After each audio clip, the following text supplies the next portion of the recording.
Oke, selamat datang. Hari ini kita nggak akan ikut ujian ya. Justru sebaliknya, kita mau bongkar cetak biru atau blueprint sebuah ujian buat ngerti gimana sih pendidikan sains modern itu dirancang.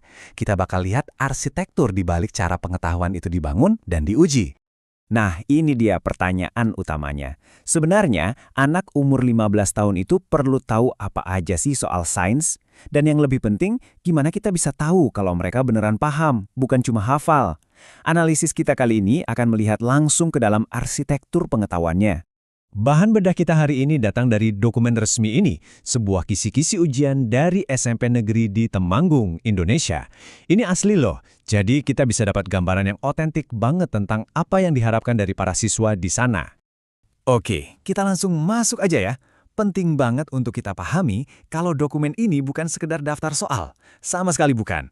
Ini adalah sebuah rencana yang super detail yang nentuin apa aja yang harus siswa kuasai dari konsep dasarnya sampai ke kemampuan berpikir kritis. Jadi, inilah yang kita bedah. Kisi-kisi ini anggap aja kayak DNA arsitek buat ujian. Semuanya dipetakan di sini. Topik apa yang dibahas, jenis pertanyaannya bakal kayak gimana, dan yang paling krusial, level berpikir seperti apa yang dibutuhkan buat ngejawabnya. Sekarang kita lihat isinya. Dari kisi-kisi ini kelihatan banget kalau pengetahuan sains modern itu dibangun di atas 3 pilar utama yang saling berhubungan.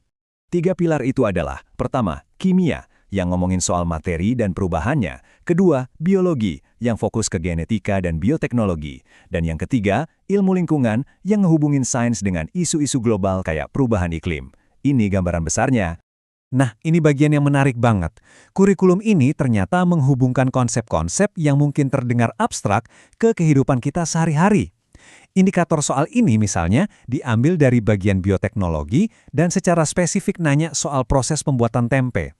Ini contoh cerdas banget sih gimana caranya sains itu dibikin relevan dan nyata buat siswa. Oke, dan disinilah bagian paling pentingnya. Ujian ini tuh bukan cuma ngetes apa yang siswa tahu, tapi gimana cara mereka mikir. Ada sebuah sistem khusus untuk menilai level kemampuan kognitif yang berbeda-beda. Sistem ini ngebagi soal jadi 3 level. L1, ini yang paling gampang. Intinya soal ingatan fakta dasar. Naik satu tingkat ada L2, di mana siswa harus paham dan bisa menerapkan pengetahuannya. Nah, puncaknya L3, level paling sulit, menuntut siswa untuk menganalisis, menalar, dan mecahin masalah yang kompleks. Biar kebayang bedanya, lihat deh contoh ini. Soal L1 mungkin sesimpel ini. Sebutin molekul yang bawa informasi genetik. Jawabannya, DNA. Selesai. Tapi lihat soal L3 dari topik genetika yang sama. Siswa harus bikin persilangan di hibrid, gambar diagram punetnya, terus ngitung probabilitasnya. Ini lompatan yang jauh banget. Dari sekedar ingat jadi benar-benar menerapkan sains. Oke, kita udah lihat apa yang dites dan gimana level berpikirnya. Sekarang pertanyaannya, gimana cara ngukurnya? Mari kita bedah mekanismenya. Komposisi ujiannya sendiri udah nunjukin kalau yang dicari itu pemahaman yang mendalam. Yang pilihan ganda biasa itu ternyata nggak sampai setengahnya loh. Sisanya itu ada pilihan ganda kompleks yang jawabannya bisa lebih dari 1, isian singkat, dan 5 soal esai yang butuh penjelasan panjang. Dan semua ini, total 45 soal dengan berbagai tingkat kesulitan, harus kelar dalam 120 menit, 2 jam. Ini ngasih kita gambaran soal tekanan dan ekspektasi ke siswa. Bukan cuma buat tahu, tapi juga bisa nerapin ilmunya dengan cepat dan akurat. Coba kita balik lagi ke soal tempe tadi. Ini kira-kira rubrik penilaiannya. Perhatiin deh, poinnya itu dipecah-pecah untuk jawaban yang bernuansa. Jadi kamu nggak cuma harus tahu jawabannya, tapi juga harus bisa jelasin kenapanya, sebutin nama jamurnya, sampai analisis manfaat gizinya. Ini cara untuk menghargai kedalaman pemahaman. Oke, jadi mungkin ada yang bertanya-tanya, kenapa sih kita repot-repot ngebahas satu ujian dari satu SMP di Indonesia?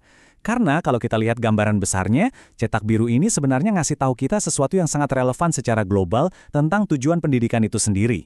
Ujian ini tuh bukan nguji konsep-konsep acak yang ngawang. Topik-topiknya, bioteknologi di makanan kita, efek polusi dari pupuk, sampai mekanisme pemanasan global, itu kan isu-isu paling besar yang bakal dihadapi generasi ini kan?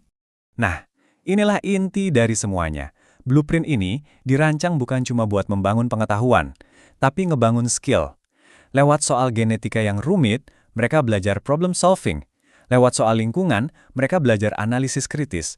Dengan menghubungkan berbagai konsep, mereka dilatih untuk berpikir secara sistem. Ini adalah skill yang krusial untuk bisa bertahan di dunia yang makin kompleks. Ini membawa kita kembali ke pertanyaan awal, tapi dengan sudut pandang yang baru. Desain pendidikan seperti ini jelas tujuannya untuk membangun fondasi pengetahuan yang kokoh. Pertanyaan yang tersisa adalah, apakah pendekatan seperti ini cukup untuk membekali generasi mendatang dengan kebijaksanaan dan kreativitas untuk membangun masa depan yang lebih baik? Nah, itu mungkin sesuatu yang bisa kita pikirkan bareng-bareng.